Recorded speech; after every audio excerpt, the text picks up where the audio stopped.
Well, hello and welcome to the Shallow Proclamation. My name is Paul, and as always, I'm joined by my partner in crime, Thomas. And well, I should say hello, welcome to the beginning of Series 6, because, for anyone who's joining us for the first time, Thomas likes to eat things during what we do. What are you eating? I saw you take a bite of something there. This is the most important thing. Forget who we are and what we're doing. I don't know what you're talking about. It was a pancake. A pancake? What, like a Scotch pancake? Yeah. Butterscotch. Buttermilk. Sorry. You know what they say? Yeah, I wouldn't tell anyone if I won the lottery, but there would be signs. So there we go. Doing all right for yourself, aren't you, Thomas?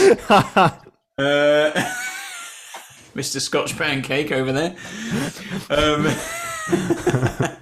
Cost of living. Totally smooth intro there. Yeah, sorry, that was a bit off-piece. You didn't have to raise it, Paul. You could have just let it slip. Well, people often say, though, people have said before, why is Thomas not eating anymore? So the fact I've seen you eat made me think we've got to bring this up. Even starting off talking about Season 6, as we are.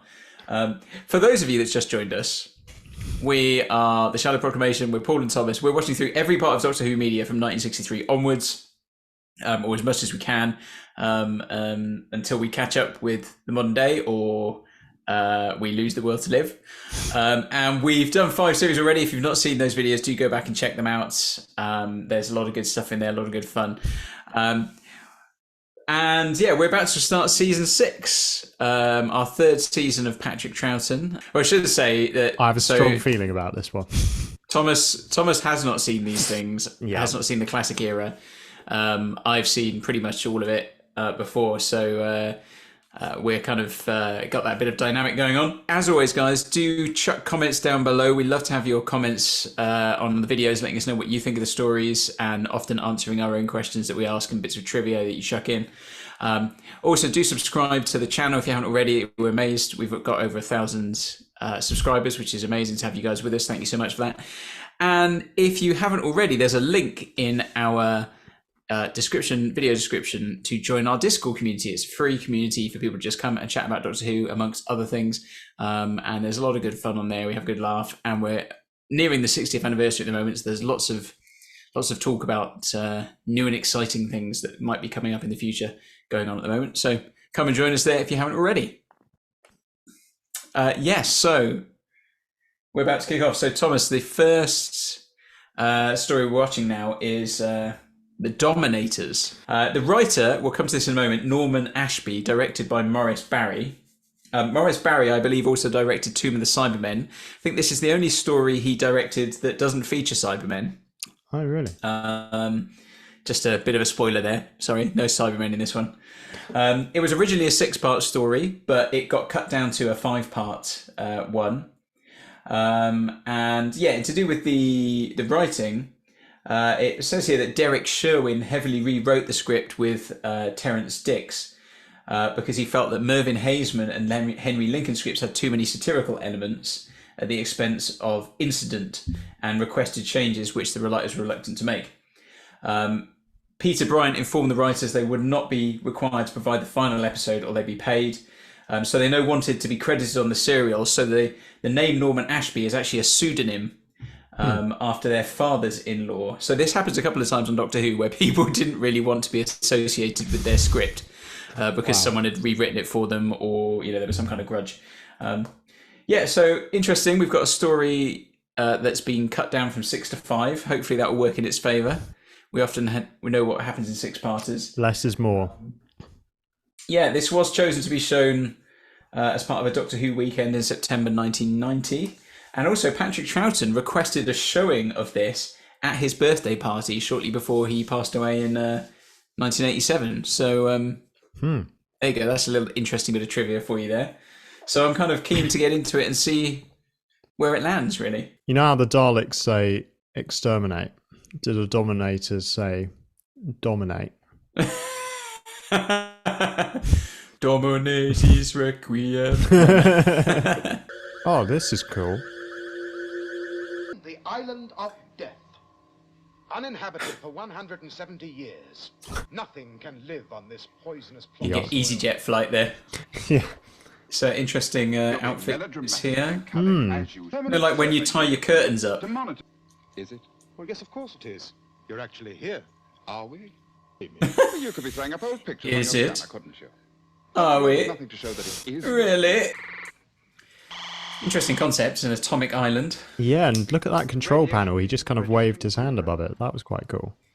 Yes. Yeah, I mean, I imagine that's more of a we can't afford to make anything budget constrained. This island is a Her name is So you Talata. say, but your Talata. vacation counter didn't seem to be making too much of a fuss about it. You say Talata, I say Talata. Well, that settles it rather, doesn't it, Cully? No one ever visits the island of death, do they? This guy's sass level. Is Oh, crumbs. Oh, So we got our new companion. yeah. Zoe, the robot. It's a Tunnocks tea cake. So these are the quarks, these things with the sights. Oh, that was a good bit of pyrotechnics. I love how they've just got ready for a fun day on the beach. A net and a beach ball. I have a friend called Annette. I have a friend called Talata. I'll see you two later.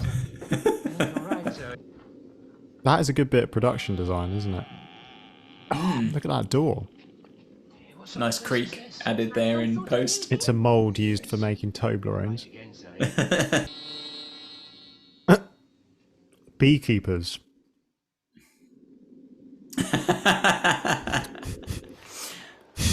Hope they beehive themselves. Come now, Kando, I've taught you how to read a radiation meter. Is her name Candu?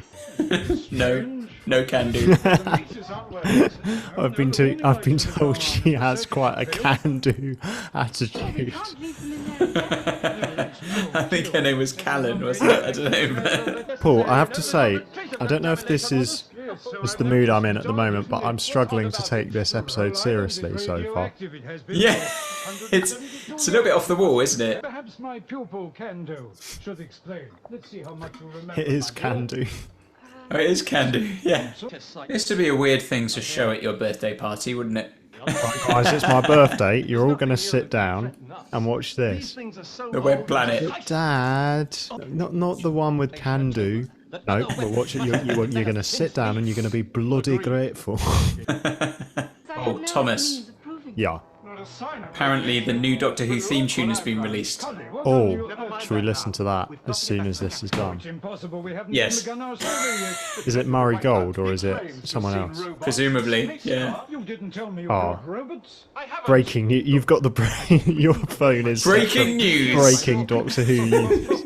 It was actually someone on WhatsApp, but that's definitely definitely a stand-in for Troughton. Apparently, all location shot scenes, he has a double. Oh right. Oh, that's pretty cool. Are those the quarks? Yeah, they're pretty cool design. I like the concept of it's a place that the Doctor has been to before, and he was like, I thought this place was peaceful. What's it called? Darkis. Dolkis. Yeah. And then this hint, oh, actually, there have been nuclear tests, and the peace has been disturbed. What's kind of lurking, and yeah, I think it's an interesting concept. As I say, I found it hard to take it seriously for the first sort of half because I couldn't tell if it was being played for laughs or if some of the elements were just kind of funny for perhaps the wrong reasons. But I enjoyed it. I'm gripped. I want to see the next part. What about you? Yeah, no, I think it's tonally a little bit unusual compared to what we've had. It did feel a bit more. I mean, we said, didn't we, about the writing process that it had been felt that perhaps the original writers' stuff was a bit too satirical sometimes. So maybe some of that's remained in there. So it's interesting in tone, a little bit different to what we've had. But yeah, lots of good things. And although we mocked certain elements of the stuff, the names. The names are quite interesting. Just like, as we said, they're quite novel that they've come up with unusual names that we've not heard before. Totally. I think as well, the thing I really liked was the explosion of the spaceship. That was really well done. because it was an actual explosion, wasn't it? Yeah, absolutely. So you can see a little bit of the budget coming through on that, which is great. So that was very good. An interesting start to season 6. Not sure it was what I expected, but still enjoyable. Amazing. Oh, great. Well, thanks for watching, everyone, and join us for the next part. Do subscribe, and that will keep you in the loop with our upcoming videos. Goodbye. Bye-bye.